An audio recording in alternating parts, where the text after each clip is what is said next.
अस्सलाम वालेकुम। मैं आपको लर्निंग हब पे वेलकम कहती हूँ। आज जो हम पढ़ेंगे वो है CDA, critical discourse analysis. Critical discourse analysis क्या होता है? सबसे पहले डिस्कोर्स क्या होता है? CDA में डी जो है ये किसी डिसाइड होता है। डिस्कोर्स क्या होता है? Discourse is any codified language in particular context. ठीक है, एक कोडिफाइड लैंग्वेज होती है, ठीक है, इसलिए स्पोकन हो सकती है, रिटन हो सकती है। Basically it is a text, but text is a type of discourse. We study discourse in a particular context, in a particular situation. So what is critical discourse analysis?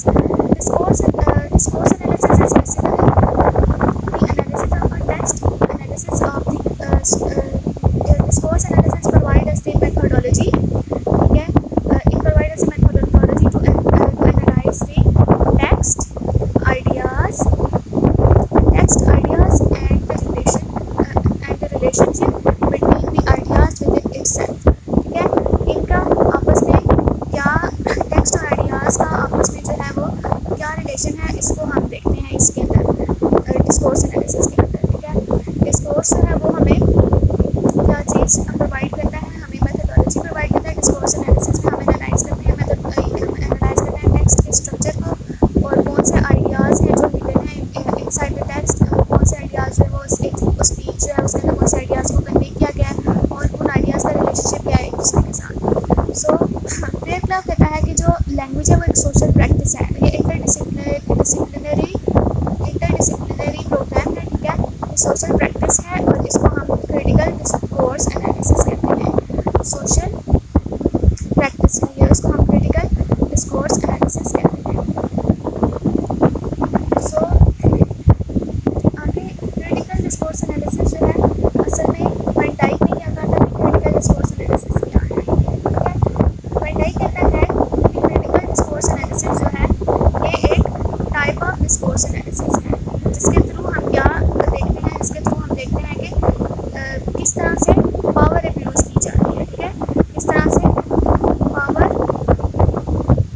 Abuse की जा रही है, किस तरह से सोशल इनइक्वालिटी जो है वो अंदर सोशल इनइक्वालिटी इनेक्टेड की जा रही है, इसको हम ये वैन डाइक कहता है। ठीक है, पहले आपको बेरक्लाफ का बताया क्रिटिकल डिस्कोर्स एनालिसिस क्या होता है, वो कहता है कि क्रिटिकल डिस्कोर्स एनालिसिस है वो सोशल प्रैक्टिस है। ठीक है, और ये क्या कहता है, वैन डाइक कहता है कि क्रिटिकल डिस्कोर्स एनालिसिस जो है वो डिस्कोर्स एनालिसिस की एक टाइप है, जिसके थ्रू हम क्या देखते हैं, इसके थ्रू हम देखते हैं कि इस लैंग्वेज जो है, जो डिस्कोर्स है वो एक सोशल पावर को किस तरह से यूज़ किया जाता है, किस तरह से डोमिनेंस अपनी क्रिएट की जाती है। ठीक है, किस तरह से डोमिनेंस इनेक्टेड की जाती है, और किस तरह से हम जो है ना इसको रेसिस्ट कर सकते हैं, इस पावर को, थ्रू टेक्स्ट एंड टॉक्स। सो अब हिस्ट्री ऑफ डिस्कोर्स एनालिसिस क्या है? CDA सबसे पहले जो CDA की टर्म है ये इमर्ज हुई थी 1980s में। ठीक है, 1980s में इसमें ये इमर्ज हुई थी, लेकिन 1970 में क्या हुआ था, एक मीटिंग हुई थी। ठीक है, जिसमें उन्होंने तीन चीज़ें जो हैं उन्होंने देखी थी, तीन चीज़ें उन्होंने उसमें स्टडी की थी। थ्री प्रॉब्लम्स उनके जो सामने उन्होंने लाए थे। सबसे पहला प्रॉब्लम क्या था कि जो लैंग्वेज है वो इंस्टीट्यूशंस में, लिंग्विस्टिक इंस्टीट्यूशंस में यूज़ ऑफ लैंग्वेज क्या है। ठीक है, और दूसरा उन्होंने देखा था कि लैंग्वेज जो है वो उसमें किस तरह से टेक्स्ट को एनालाइज किया जाता है। ठीक है, उसमें लैंग्वेज का फंक्शन देखा था उन्होंने।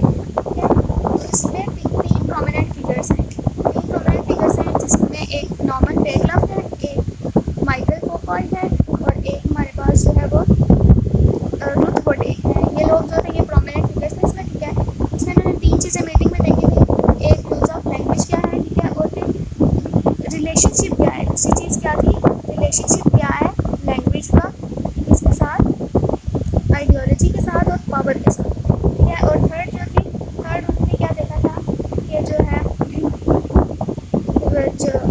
कौन सी लेफ्ट विंगेड एजेंडा क्या होता है उनके पीछे, यानी कि एक डिस्कोर्स के पीछे क्या एजेंडा होता है। एक डिस्कोर्स को जब एनालाइज करा होता है तो उसके पीछे हमने उसकी देखने की इस डिस्कोर्स की आइडियोलॉजी क्या है, इस टेक्स्ट में कौन सी आइडियोलॉजी को प्रेजेंट किया जा रहा है, और कौन सा एजेंडा इसमें यूज़ किया जा रहा है, कौन सा हिडन एजेंडा इसके अंदर जो है वो प्रेजेंट है।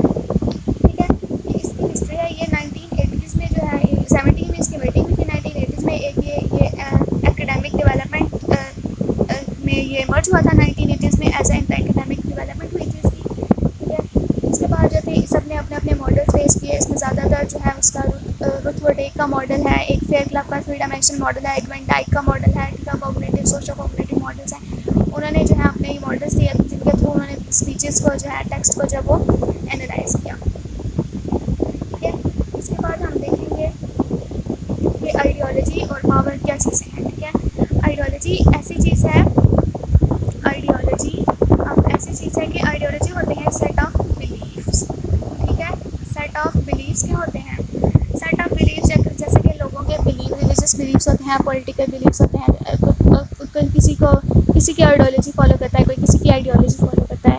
ठीक है, तो कहते हैं कि डिस्कोर्स के थ्रू कोई स्पीच है, जैसे पॉलिटिकल लीडर की स्पीच है, ठीक है, उसकी जो स्पीच है उसको हम डिस्कोर्स कहेंगे, और उस स्पीच के थ्रू वो अपनी कौन सी आइडियोलॉजी दूसरों से मनवाना चाह रहा है, अपनी कौन सी आइडियोलॉजी दूसरों के ऊपर दूसरों को शो करवाना चाह रहा है कि मैं इस आइडियोलॉजी का फॉलोअर हूँ और मैं चाहता हूँ। वो अपनी पावर के थ्रू अपनी आइडियोलॉजी को एक्सेप्ट करवाने की कोशिश करेगा। ठीक है, अपनी पावर ऑफ स्पीच के थ्रू, अपनी पावर ऑफ लैंग्वेज के थ्रू। ठीक है, अपने इसके पास पहले ही अपनी पावर जो है, पावर को भी हम यही टर्म से ले सकते हैं कि पावर और नॉलेज जो है ना, ये दोनों का आपस में बहुत ज़्यादा गहरा ताल्लुक है। लिंक कैसे है कि अगर आपके पास पावर है तो ही आपके नॉलेज को एक्सेप्ट किया जाएगा। ठीक है, अगर आप डॉक्टर के पास, अगर एक बंदा डॉक्टर है तो ही आप उसके डॉक्टर है, तो इसका मतलब है कि उसके पास पावर है कि वो आपको जो है आपको ठीक कर सकता है, और एक पावर ग्रुप में आ जाता है। ठीक है, उसकी पावर है उसके पास।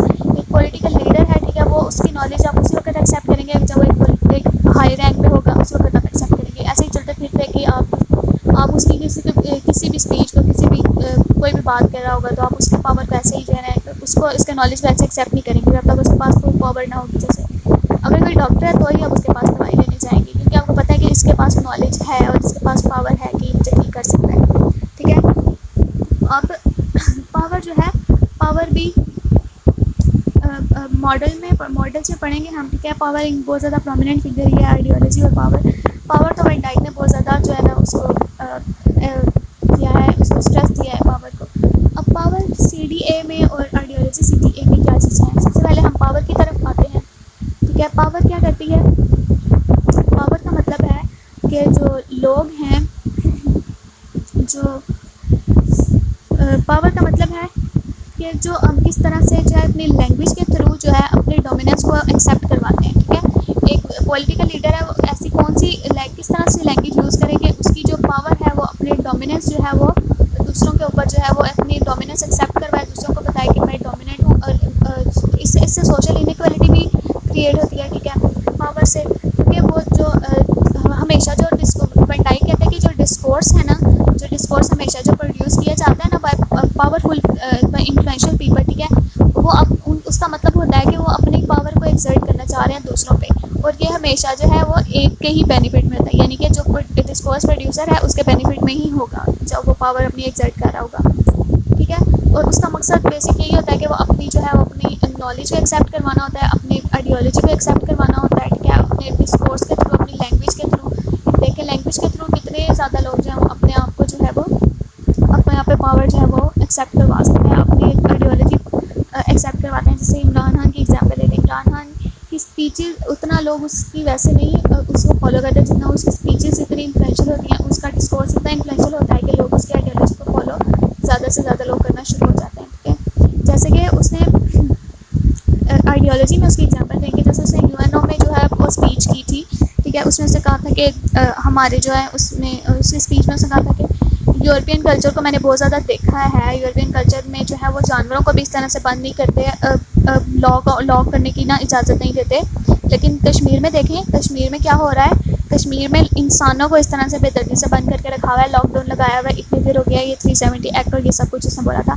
तो इसके पीछे उसकी आइडियोलॉजी क्या थी? वो अपनी आइडियोलॉजी पेश करना चाह रहा था कि जो मैं जो हूँ, मैं इस हक़ में नहीं हूँ कि मैं कश्मीर को आज़ाद करवाना चाहता हूँ, मैं इस हक़ में नहीं हूँ कि कश्मीरियों के साथ ये किया जाए। उसने कहा था कि मैं अगर ये ठीक नहीं करते तो फिर हमारे पास तो दो ही ऑप्शन हो गए, या फिर हम सरेंडर करते हैं या फिर हम जो है इन पर अटैक करते हैं। और सरेंडर तो उसने कहा था कि हम नहीं करेंगे, क्योंकि सरेंडर मुसलमान कभी नहीं करता, और जो हम फिर करेंगे वो क्या होगा, वो हम अटैक करेंगे और हम रुकेंगे नहीं। ठीक है, फिर खून हराबा होगा। तो इसका क्या मतलब था? उसने कहा था कि उसने अपनी पावर को शो करवाने की कोशिश की कि हम कर सकते हैं ये और हम करेंगे। एक थ्रेटनिंग उनका उसका अंदाज़ था, ठीक है। और उसके बाद जो आइडियोलॉजी उसकी यही थी कि मैं जो आज़ाद कराना चाहता हूँ कश्मीर को, उसको आज़ाद करो। मेरा बिलीफ है कि इंसानों को अलग होना चाहिए और उनको अलग करो, ठीक है। और उसने ये भी कहा था कि फिर उसकी आइडियोलॉजी में ये भी था कि हम जो है उसका हम कभी नीचे नहीं रुकेंगे। उसका इस्लामोफोबिया में उसने जो स्पीच की थी उसके पार्ट था, उसमें भी उसने यही कहा था कि इस्लाम उसकी आइडियोलॉजी और उसकी पावर उसने शो करवाई थी इसके स्पीच के थ्रू अपने, ठीक है।